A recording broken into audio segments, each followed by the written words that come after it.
سر پر دوپٹہ نہ ہو تو وضو ہو جاتا ہے؟ وضو ہو جاتا ہے، اور اس طریقے سے ایک ابو داؤد میں حدیث ہے، اس کو بھی غلط پریزنٹ کیا ہے کہ جو عورت ننگے سر ہوتی ہے اللہ تعالیٰ اس کی نماز قبول نہیں کرتا۔ وہ کسی نے نا اس کو اس حوالے سے پریزنٹ کر دیا ہے کہ جو عورت یعنی پردہ نہیں کرتی، عام حالت میں ننگے سر پھرتی ہے، وہ نماز پڑھے بھی تو قبول نہیں ہوتی۔ وہ یہ نہیں ہے، نماز کی حالت میں جس طرح مرد کے لیے ناف سے لے کے گھٹنوں کے نیچے تک ستر ہے نا، عورت کے لیے سر کا ڈھانپنا نماز پڑھنے کے دوران یہ فرض ہے۔ ویسے تو الگ سے بھی ہے، لیکن یہ مطلب نہیں ہے کہ جو الگ سے ننگے سر پھرتی ہے اور وہ جب دوپٹہ بھی پہن لے تب بھی اس کی نماز قبول نہیں ہوگی، ایسا نہیں ہے۔ تو اس طریقے سے یہ اکثر اذان ہوتی ہے تو وہ عورتیں جو ہے دوپٹہ لے لیتی ہیں، یہ ساری ٹریڈیشنل چیزیں، اگر کوئی کرتا ہے بہت اچھی بات ہے، ہم تو اسے کوئی بدعت نہیں کہتے ہیں، لیکن اس کو اس طریقے سے نہ کوئی سمجھے کہ یہ واجب ہے، یہ فرض ہے۔ ٹھیک ہو گیا؟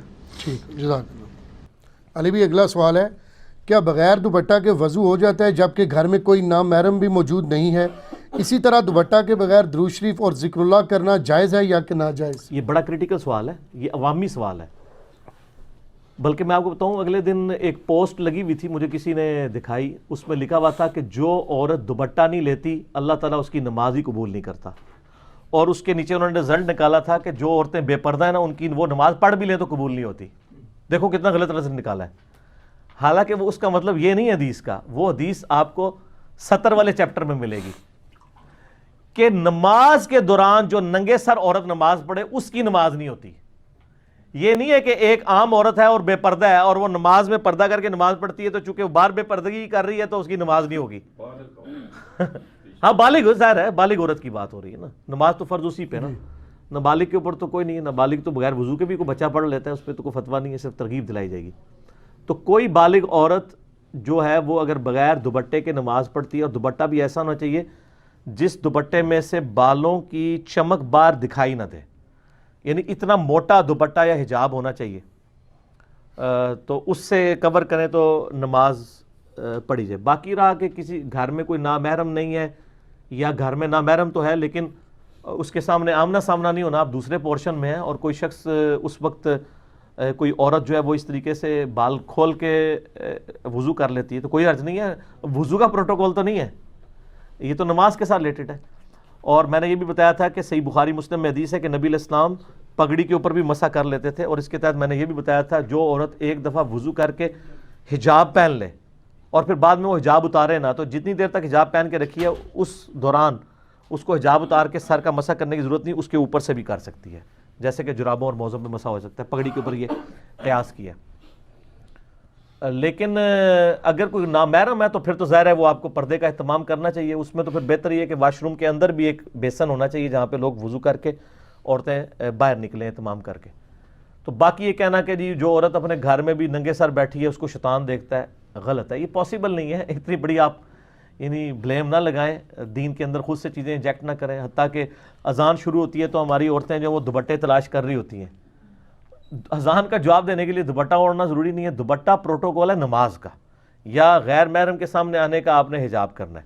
اکیلے بیٹھے ہیں، آپ کی فرینکنس سے لائف گزاریں، کیوں اپنے آپ کو مطلب مصیبت میں ڈالتے ہیں؟ رہا یہ چکر کہ جی دوپٹہ ذکر کے لیے ضروری ہے یا دروشی پڑھنے کے لیے، سر دوپٹہ تو بہت چھوٹی چیز ہے، اگر کوئی شخص بغیر وضو کے بیٹھا ہے وہ بھی اللہ کا ذکر اور درود شریف کر سکتا ہے، اور یہ بھی چھوٹی چیز ہے۔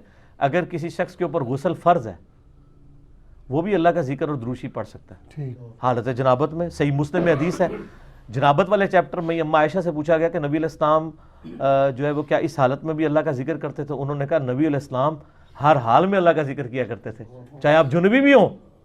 اور جامعہ ترمذی میں حضرت علی رضی اللہ تعالیٰ عنہ علیہ السلام سے روایت ہے کہ مولا علی کہتے ہیں کہ نبی علیہ السلام کو حالت جنابت کے علاوہ کوئی اور حالت قرآن پڑھنے سے مانع نہیں ہوتی تھی، آپ جنابت کی حالت میں قرآن نہیں پڑھتے تھے اور باقی ہر حالت میں قرآن پڑھ لیتے تھے، یعنی بغیر وضو کے بھی پڑھ لیتے تھے۔ اور اس سے یہ بھی پتہ چلا کہ حالت جنابت میں صرف قرآن کی ممانعت ہے، باقی چیزوں کی ممانعت ہی کوئی نہیں ہے، کیونکہ انہوں نے قرآن کا ذکر کیا۔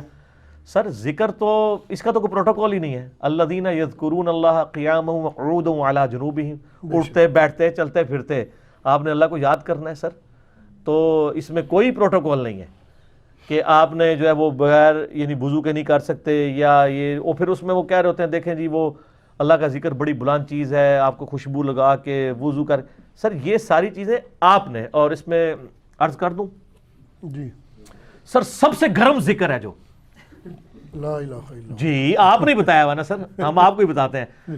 سب سے جلالی ذکر کون سا ہے؟ لا الہ الا انت سبحانک انی کنت من الظالمین. تو سر یہ کسی عطر فروش کی دکان پہ پڑا گیا تھا ذکر؟ کہاں پڑا گیا تھا؟ مچھلی کے پیٹ. مچھلی کے پیٹ میں خوشبو ہوتی ہے. نہیں.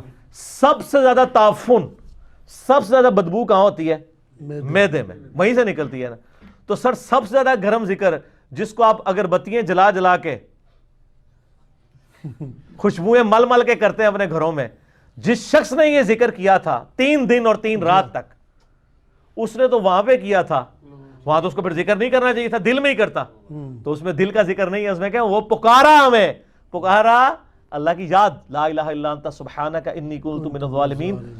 سورۃ الانبیاء میں آیا اور اللہ تعالیٰ نے فرمایا سورہ الصفات میں کہ اگر یونس اس دعا کے ساتھ ہمیں یاد نہ کرتا, ہائے ہائے ہائے, تو پھر اسی دن مچھلی کے پیٹ سے نکالا جاتا جس دن کے مردے نکالے جائیں گے, یعنی قیامت تک, یعنی وہ مچھلی یونس کی قبر بن جاتی اگر وہ یہ دعا نہ کرتا.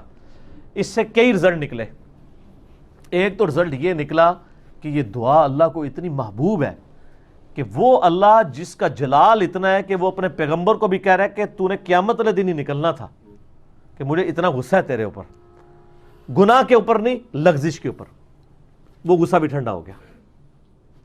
اس لیے میں کہتا ہوں سب سے بیسٹ استغفار جو آئے ہیں ان میں سے ایک لا الہ الا انت سبحانک انی کنت من الظالمین ہے. اور جامعہ ترمذی میں حدیث ہے, جو شخص بھی یونس کی دعا کے ساتھ اللہ کی طرف متوجہ ہوا اللہ اسے محروم نہیں لوٹائے گا. یہ اسماء اعظم میں سے ہے. اور قرآن میں بھی ہے کذالک ننجی المؤمنین, مومنین کو بھی ہم نجات دیں گے جو یہ یونس کی طرح دعا مانگے گا. یہ تو قرآن میں بھی ذکر ہے. لا اچھا اس کے دیکھیں ترجمہ کتنا پیارا ہے, لا الہ الا انت, کوئی معبود نہیں سوائے تیرے, سبحانک اللہ تو تو غلطیوں سے پاک ہے, انی کنت من الظالمین, میں تو انسان ہوں نا, غلطیاں کروں گا. یار اس سے بہتر انداز ہو سکتا ہے کوئی نہیں کہ یا اللہ تو تو غلطی اس لیے نہیں کرتا کہ تو پاک ہے, تو پاک تو صرف تو ہے, مخلوق تو اس لیول پہ پاک ہو ہی نہیں سکتی. جی اس لیے ورنہ تو ہم مخلوق کو بھی سبحان پیغمبروں کے ساتھ بھی لگا رہے ہوتے. انسان جتنا بھی پرفیکٹ ہو پاک نہیں ہو سکتا. بے شک انبیاء کو اللہ نے گناہوں سے پاک کیا ہے, لغزشیں ان سے بھی ہوئی ہیں. حضرت آدم علیہ السلام سے لغزش ہوئی ہے, نوح علیہ السلام نے کافر بیٹے کے لیے دعا کی ہے, موسیٰ علیہ السلام سے بندہ مر گیا ہے, نبی علیہ السلام کی 4 لغزشیں قرآن میں ذکر ہوئی ہیں. غزوہ احد پہ بددعا نکل گئی تھی زبان سے, تو وہ سورہ آل عمران میں آیا کہ آپ کو کوئی اختیار نہیں ہے, آپ نے بددعا دی ہے, اللہ چاہے تو ان کو ہدایت دے. اور پھر اسی خالد ابن ولید کو ہدایت بھی مل گئی, اور اسی مبارک زبان سے جس سے بددعا ملی تھی سیف اللہ کا لقب بھی مل گیا. ٹھیک ہے, یہ سر اللہ کے اختیار ہے. پرفیکٹ صرف گاڈ ہے, بے شک اس کی کوئی مخلوق بھی پرفیکشن میں اس لیول پہ نہیں جا سکتی. مخلوق کی, یہ اللہ کا نقص نہیں ہے بلکہ مخلوق کا نقص ہے کہ جو مخلوق ہوگا نا وہ پرفیکٹ نہیں ہو سکتا. جیسے خالق ہمیشہ سے ہے, مخلوق ہمیشہ سے ہو ہی نہیں سکتی. بے شک. وہ کہتے ہیں نا, اکثر لوگ سوال کرتے ہیں کہ اللہ تعالیٰ اپنے ساتھ کا ایک اور خدا پیدا کر سکتا ہے. ہم کہتے ہیں یہ محال ہے, اس لیے کہ جو پیدا ہوگا وہ خدا ہوگا ہی نہیں. بے شک. جو پیدا ہو گیا تو خدا کون ہے؟ لم یلد ولم یولد. ٹھیک ہو گیا. تو ذکر بھی کریں سر, اللہ کو یاد کریں, جھوم جھوم کے ہر جگہ ذکر کریں. کوئی پروٹوکول نہیں, نہ وضو نہ غسل, ذکر کے لیے کوئی پروٹوکول نہیں ہے. جب مرضی ذکر کریں, اللہ کو یاد کریں. اور اس کے لیے کپڑے پہننا ہونا بھی ضروری نہیں ہے. اکثر لوگ یہ سمجھتے ہیں کپڑے پہننا ضروری ہے, نہ کوئی ضروری نہیں ہے. بعض اوقات بندہ وضو کے لیے اندر چلا جاتا ہے, غسل کے لیے یا غسل کرتے ہوئے تو لوگ بسم اللہ نہیں پڑھتے ہیں, کپڑے پہن کے پھر بسم اللہ پڑھتے ہیں. سر اللہ اور بندے کا کون سا پردہ ہے؟ ٹھیک ہے, آپ کر سکتے ہیں ذکر اللہ. یار اللہ تو قرآن فرماتا ہے سورہ نجم میں کہ میں تو تمہیں اس وقت سے جانتا ہوں جب تم ماں کے پیٹ میں ایک جنین تھے, تم نطفے تھے. تو مت کہو اپنے آپ کو پاکیزہ, وہ جانتا ہے کہ تم میں سے کون کتنا متقی ہے. ٹھیک ہے نا. تو اللہ سے میرا کون سا پردہ ہے؟ سر یہ ذکر اتنی بڑی دولت ہے کہ اسی لیے اللہ تعالیٰ قرآن پاک میں بھی فرماتا ہے نا کہ جب میدان جنگ میں تم ہو تو نماز خوف ادا کرو, اور پھر جب ریلیکس ہو پھر خوب اللہ کو یاد کرو. سبحان اللہ کا جو ذکر ہے نا سر, یہ جس پروٹوکول جتنے یہ کمٹمنٹ سے ہو سکتا ہے نا, اور کوئی چیز نہیں ہو سکتی. اور وہ پھر دل سے نکلتی ہے وہ بات. یہ ذکر بہت بڑی نعمت ہے. بے شک.